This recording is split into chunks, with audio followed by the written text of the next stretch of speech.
이 이야기는 병원에서 절대 꺼내지 않는 이야기입니다. 왜냐하면 그들이 이미 수십 년간 환자들로부터 벌어들인 막대한 돈이 한순간에 끊겨버리기 때문입니다. 안녕하세요. 저는 88살로 은퇴한 신장내과 의사 김동환입니다. 제 진료실에는 매일 소변에 거품이 난다며 발목이 퉁퉁 붓는다며 밤에 화장실을 대여섯 번 간다며 찾아오시는 분들이 많이 오셨습니다. 그분들 중 상당수는 이미 약값과 검사비로 수백만 원에서 수천만 원을 쓰셨고 어떤 분은 10년 넘게 투석을 받으며 억 단위 비용을 감당하고 계셨었죠. 그런데 놀라운 건 제가 지금 말씀드리는 식탁의 원칙 3가지와 물 한 잔의 타이밍만 바꾸셔도 그 비용과 고통이 반으로 어쩌면 3분의 1로 줄어드는 걸 수없이 목격했다는 겁니다. 저 역시 제 둘째 형님께서 손가락 반지도 안 들어갈 만큼 붓고 밤마다 화장실에서 잠을 설치는 모습을 지켜보며 가슴이 무너졌습니다. 의사인 제가 가족 한 명조차 제대로 돌보지 못한다는 자책감이 매일 밤 저를 짓눌렀습니다. 그렇게 저는 사명감을 가지고 58년 임상 경험과 수천 건의 데이터를 다시 뒤졌습니다. 논문이 아니라 실제 환자들의 식단 일지와 혈액 검사 변화를 일일이 추적했고 그렇게 찾아낸 건 단순하지만 강력한 원리였습니다. 수술도 비싼 약도 아닌 식탁의 리듬과 물 한 잔의 타이밍이었습니다. 책 속 이론이 아니라 제 형님의 몸과 제 진료실을 거쳐 간 수천 명의 사례로 증명한 방법입니다. 지금 저는 88살의 나이에도 매일 아침 6시에 일어나 물 한 잔을 마시고 식후 15분씩 걷고 있습니다. 이러한 루틴으로 제 환자 중 200명 넘게 같은 방법으로 거품료가 사라지고 붓기가 빠지는 걸 확인했습니다.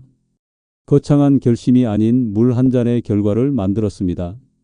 오늘은 4가지 핵심 원리와 거품료를 잡는 식탁 법칙, 붓기를 빼는 물 시간표, 그리고 실제 환자 한 분의 6주 역전 과정을 다룹니다. 처음부터 끝까지 보셔야 전체 퍼즐이 맞춰집니다. 라디오처럼 틀어놓고 반복적으로 들어보시는 것도 좋습니다. 시작 전 혹시 지금 어디에서 보고 계신가요? 병실인가요? 안방 소파인가요? 댓글로 남겨주세요.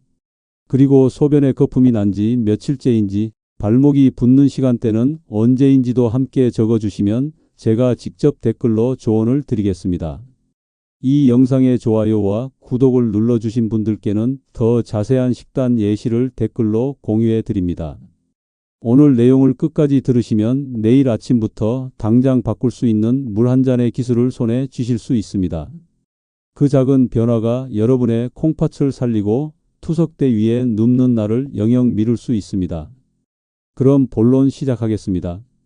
그거 아셨나요? 우리의 몸은 우리 모르게 소리를 치고 있다는 사실을요. 우리 몸에서 소변에 거품이 난다는 건 콩팥이 지금 힘들다고 조용히 외치는 신호입니다. 의학적으로는 단백뇨라고 부르죠. 콩팥 속 사구체라는 부분은 피를 거르는 미세한 그물망인데 이 그물코가 상하거나 피로해지면 본래 걸러져야 할 단백질이 소변으로 새어나오며 그 단백질이 소변과 섞이면서 거품이 생기는 겁니다. 2023년 대한신장학회 자료에 따르면 성인 만성 콩팥 질환 환자의 약 70%가 초기에 거품뇨를 경험했지만 대수롭지 않게 여겨 진단이 늦어진다고 합니다. 그렇다고 모든 거품이 위험한 건 아닙니다.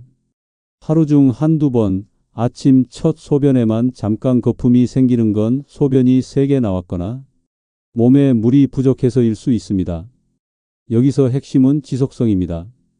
사흘 이상, 특히 일주일 넘게 아침마다 거품이 가득하다면 반드시 검사를 받으셔야 합니다.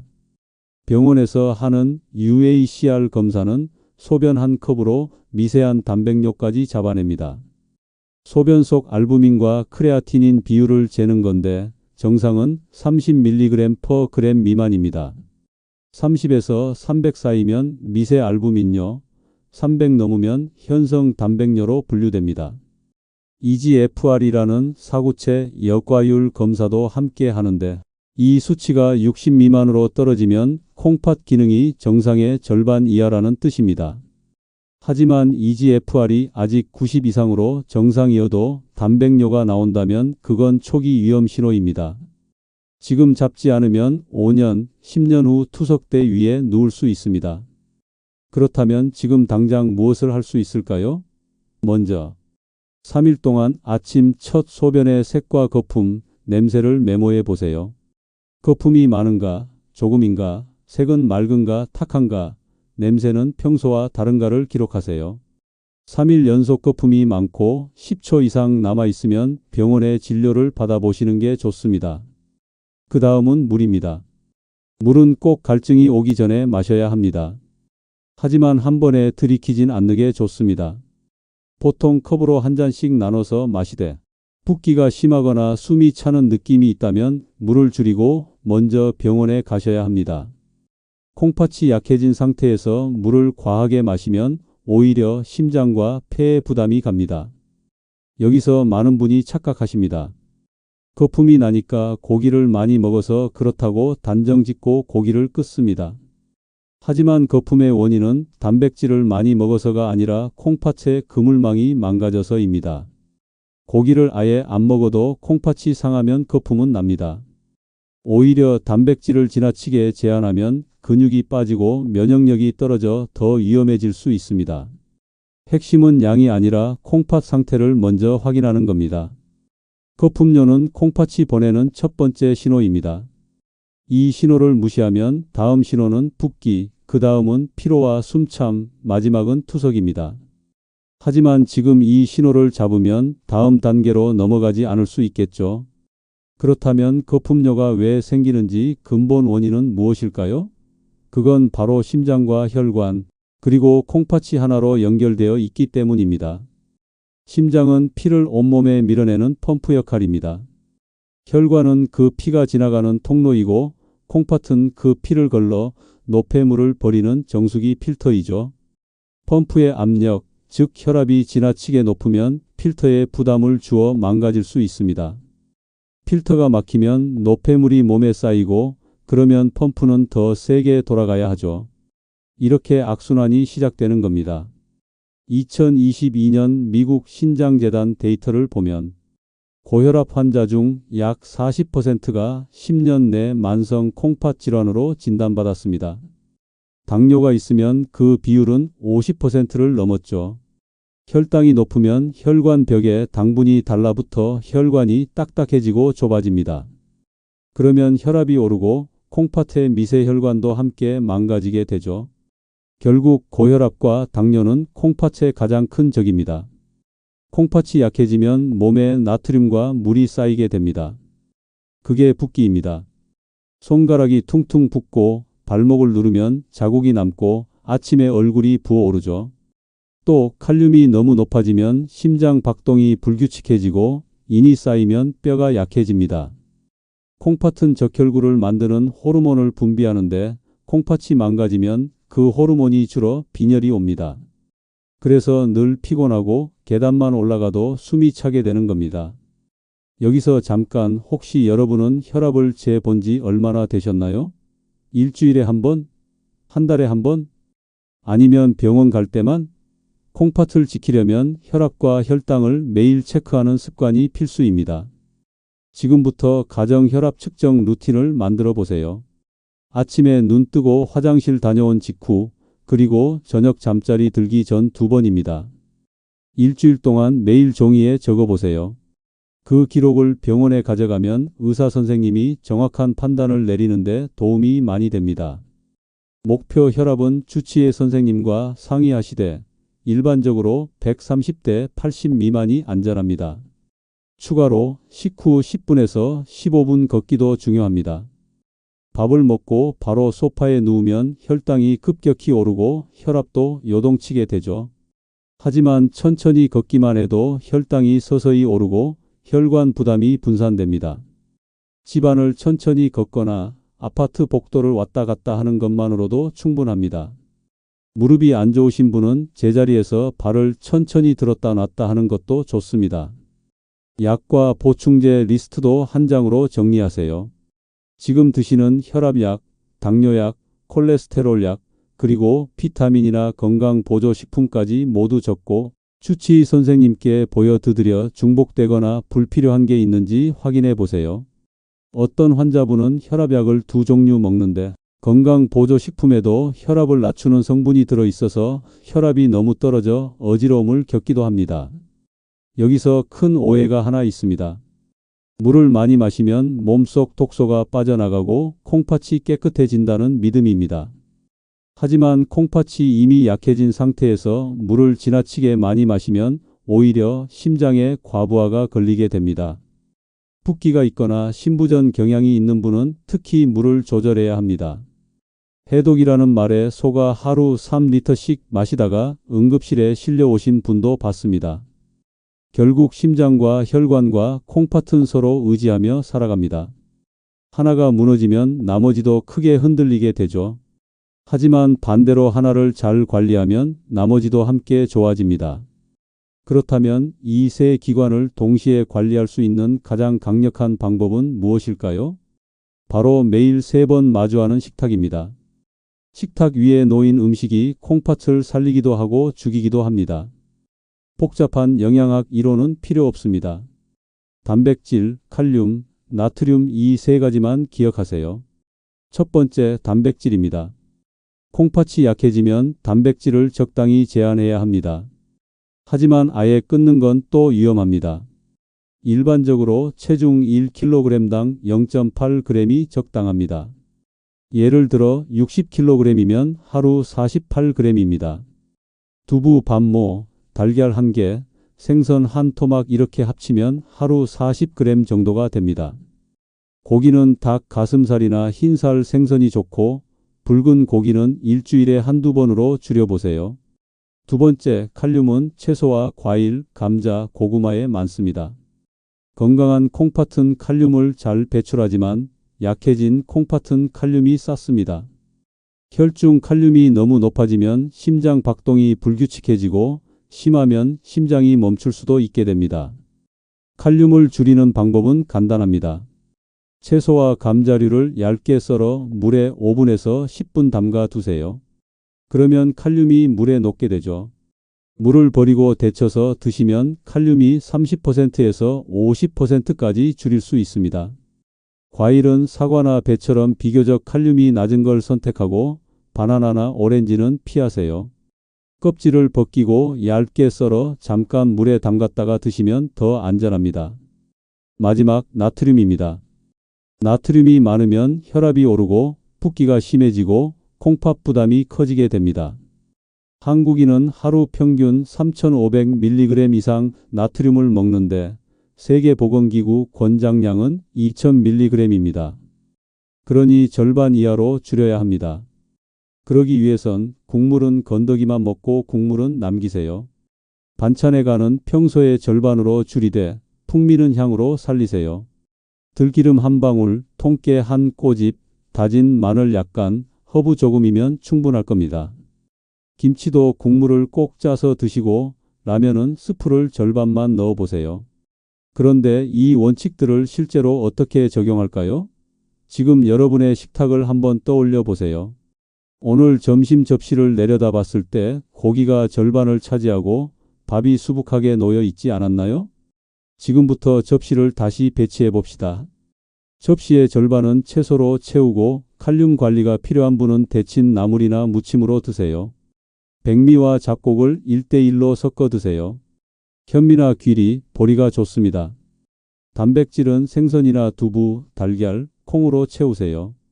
이 비율만 지켜도 단백질과 칼륨, 나트륨이 자연스럽게 조절됩니다.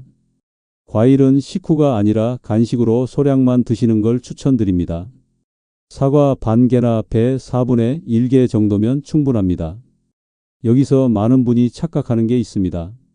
고단백 파우더나 드링크를 먹으면 근육이 늘어나고 건강해진다고 믿고 있죠. 하지만 콩팥이 약한 분은 이런 제품이 오히려 부담이 됩니다. 의료용 영양제는 예외지만 그것도 반드시 의사 선생님 지시하에 드셔야 합니다. 인터넷에서 파는 단백질 보충제는 함부로 드시진 마세요. 또 하나, 검은색 음식이면 무조건 콩팥에 좋다는 속설도 있습니다. 검은 콩, 검은 깨, 흑미 같은 것들이죠. 색깔이 중요한 게 아니라 총 단백질과 칼륨, 나트륨이 중요합니다. 검은 콩도 단백질이 많으니 양을 조절해야 하고 짜게 조리하면 오히려 해롭습니다. 핵심은 색이 아니라 조리법과 양입니다. 식탁이 약이라는 말은 거창한 게 아닙니다. 접시 위 비율을 바꾸고 국물을 남기고 향으로 간을 대신하는 것. 이 세 가지만 실천해도 콩팥이 숨을 쉽니다. 하지만 식탁만큼 중요한 게 바로 물입니다. 물은 양이 아니라 타이밍입니다. 물을 많이 마시면 몸이 깨끗해진다는 말을 믿고 하루 3리터, 4리터씩 마시는 분들이 계십니다. 하지만 콩팥은 들어오는 물의 양보다 타이밍을 더 중요하게 여깁니다. 한꺼번에 많이 마시면 콩팥은 급하게 일해야 하고 반대로 물을 너무 아끼면 혈액이 진해져서 콩팥이 거르기 힘들어집니다. 적당한 양을 적절한 시간에 나눠 마시는 것, 그게 리듬입니다. 2022년 미국 신장학회지에 실린 연구를 보면 하루 물 섭취를 일정한 간격으로 나눠 마신 그룹이 몰아서 마신 그룹보다 콩팥 부담이 30% 낮았다고 합니다. 특히 밤늦게 물을 마시는 습관은 야간뇨를 부르고 수면 부족은 혈압과 혈당을 흔들어 콩팥에 스트레스를 줄 수 있습니다. 그럼 물을 어떻게 마시는 게 좋을까요? 물 시간표를 작성해 보세요. 간단합니다. 아침에 눈 뜨면 화장실 다녀온 후 물 한 컵을 천천히 마셔보세요. 밤새 마른 혈관을 깨워질 거예요. 점심과 저녁은 식사 후 30분에 한 컵씩 마시는 것도 좋습니다. 음식 소화에 방해되지 않고 몸이 물을 필요로 하는 타이밍에 보충하는 겁니다. 또 잠자기 2시간 전부터는 물을 끊으시는 게 좋습니다. 그래야 밤에 화장실 가는 횟수가 줄어들고 숙면을 취할 수 있습니다. 운동 후에는 한 번에 벌컥 들이키지 말고 조금씩 나눠서 몸이 흡수할 시간을 주세요. 특히 붓는 날엔 물을 억지로 늘리지 마세요. 붓기는 물이 부족해서가 아니라 콩팥이 배출하지 못해서 생기는 겁니다. 그날은 염분 섭취부터 돌아보세요. 어제 저녁에 국물을 많이 먹지 않았나요? 심장 기능이 약하거나 심한 부종이 있는 분은 이 시간표를 그대로 따르지 마세요. 주치 선생님과 상의해서 맞춤 물 섭취량을 정하셔야 합니다. 이렇게 물 시간표를 지킨다면 신기한 일이 일어납니다. 아침에 거품이 옅어지고 오후 붓기가 줄어들고 밤에 화장실 가는 횟수가 절반으로 줄것입니다. 물 한 잔의 타이밍이 콩팥의 리듬을 바꿉니다. 그런데 이 모든 원칙이 정말 효과가 있을지 아직 의심되시죠? 실제 제 환자 한 분의 이야기를 들려드리겠습니다. 이춘배님은 76세로 진료실 문을 열고 들어오실 때 얼굴이 퉁퉁 부어 있었습니다. 춘배님은 의자에 앉자마자 이렇게 말씀하셨죠. 선생님, 아침마다 소변에 거품이 가득하고 오후만 되면 발목이 꽉 껴서 신발을 벗어야 해요. 춘배님의 목소리는 지쳐 있었습니다. 혈압을 재니 잴 때마다 들쭉날쭉이라고 하시더라고요. 어떤 날은 140대 90, 어떤 날은 160대 100. 소변 검사와 혈액 검사를 보니 초기 단백뇨였습니다. EGFR은 55, 정상의 절반 수준이었죠.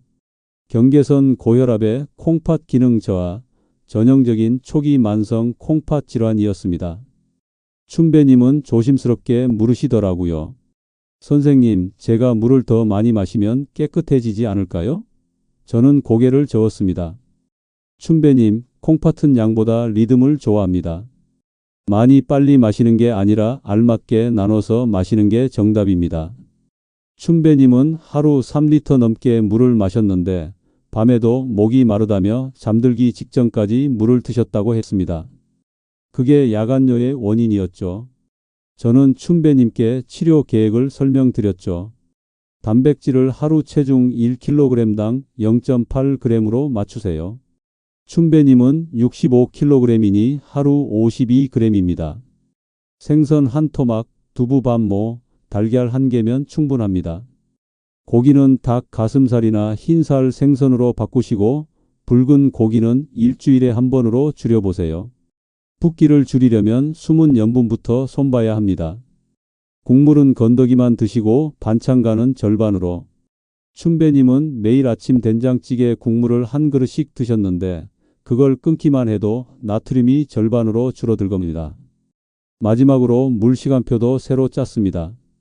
아침 7시에 한 컵, 점심 12시에 한 컵, 저녁 6시 반에 한 컵, 그리고 저녁 8시 이후론 물을 끊으세요. 운동 후엔 한 컵을 두세 번에 나눠 마시세요. 이 시간표를 냉장고에 꼭 붙여두세요. 2주 뒤 춘배님은 환한 얼굴로 오시더라고요. 선생님, 발목 둘레를 재봤더니 줄었어요. 신발도 편해졌고요. 아침 혈압도 130대 80으로 낮아졌고 밤 화장실은 두세 번으로 줄었습니다. 춘배님은 신기하다는 표정이었습니다. 4주 차에는 더 큰 변화가 왔습니다. 아침 소변 거품이 예전보다 훨씬 옅어졌죠. 거울을 보니 얼굴 붓기도 빠졌고요. 춘배님의 목소리에 힘이 돌아왔습니다. 식탁도 달라졌다고 했습니다. 접시 절반은 데친 시금치와 숙주나물, 4분의 1은 현미 섞은 밥, 4분의 1은 생선 한 토막. 국물 없는 식탁이 처음엔 싱거웠는데 들기름과 통깨 향이 입맛을 살려주더랍니다. 아직 정상은 아니지만 뚜렷한 호전이었습니다. 저는 춘배님께 말했습니다. 춘배님, 이제 3개월 더 같은 리듬으로 가보세요. 약을 늘리는 게 아니라 습관을 지키는 겁니다. 춘배님의 이야기는 특별하지 않습니다. 제 진료실을 거쳐 간 수백 명이 같은 과정을 겪었습니다. 거창한 치료가 아니라 작은 습관이 콩팥을 살렸습니다. 환자만이 아니라 제 가족도 그리고 여러분도 같은 변화를 만들 수 있습니다. 오늘 말씀드린 내용을 정리하겠습니다. 첫째, 거품료는 콩팥이 보내는 조용한 SOS 신호입니다. 사흘 이상 아침마다 거품이 가득하고 10초가 지나도 사라지지 않는다면 UACR 검사로 확인하세요. 스스로 괜찮겠지 하고 미루다 손해보는 경우를 제 진료실에서 수없이 봤습니다. 지금 확인하면 막을 수 있는 걸 5년, 10년 후 투석대 위에서 후회하지 마세요. 둘째, 심장과 혈관과 콩팥은 한 몸입니다. 혈압과 혈당을 매일 기록하는 습관, 식후 15분 걷기가 결국 콩팥을 지킵니다. 큰 결심보다 짧은 걸음이 실력을 만듭니다. 아침과 저녁 혈압을 일주일 기록해서 주치의 선생님께 보여드리세요. 그 기록이 정확한 진단과 치료의 첫걸음입니다. 셋째, 식탁은 가장 강한 약입니다. 단백질은 체중 1kg당 0.8g, 칼륨은 채소를 얇게 썰어 물에 담그고, 데치기, 나트륨은 국물을 남기되 향으로 간을 대신하세요. 접시 절반은 채소, 4분의 1은 곡물, 4분의 1은 단백질. 이 비율만 지켜도 콩팥은 숨을 쉽니다. 넷째, 물은 양이 아니라 리듬입니다. 아침 식전 한 컵, 점심과 저녁 식후 30분에 한 컵씩, 잠자기 2시간 전 금지. 이 시간표만 지켜도 거품과 붓기, 야간뇨가 놀랍게 달라집니다. 하루 3리터 같은 숫자에 속지 마세요. 몸 상태와 계절, 약에 따라 조절하세요. 평생 환자 곁에서 본 진실은 이것입니다. 사람은 큰 결심이 아니라 작은 습관으로 바뀝니다. 내일 아침 물 한 잔의 시간부터 바꿔보세요. 그 작은 리듬이 여러분의 콩팥을 쉬게 하고 하루를 다시 편안하게 만들어 줄 것입니다. 거품료는 신호였고 붓기는 경고였습니다. 하지만 해답은 멀리 있지 않았습니다. 식탁 위 접시 하나, 물 한 잔의 시간, 식후 15분 걸음이 전부였습니다. 이 작은 습관들이 모여 여러분의 콩팥을 살립니다. 투석대 위에 눕는 날을 영영 미룰 수 있습니다. 밤에 화장실 가는 횟수가 줄어들고 아침 거품이 옅어지고 발목 둘레가 가늘어지는 걸 직접 확인하실 겁니다. 약은 몸을 잠시 돕지만 습관은 몸을 영원히 살립니다. 여러분의 식탁이 여러분의 약국이고 여러분의 하루 리듬이 여러분의 주치의입니다. 여러분의 건강한 노후를 진심으로 응원합니다. 오늘 이야기가 도움이 되셨다면 좋아요와 구독 부탁드립니다. 댓글로 여러분의 변화를 나눠주세요. 제가 직접 답글을 드리겠습니다. 함께 건강한 내일을 만들어 갑시다. 감사합니다.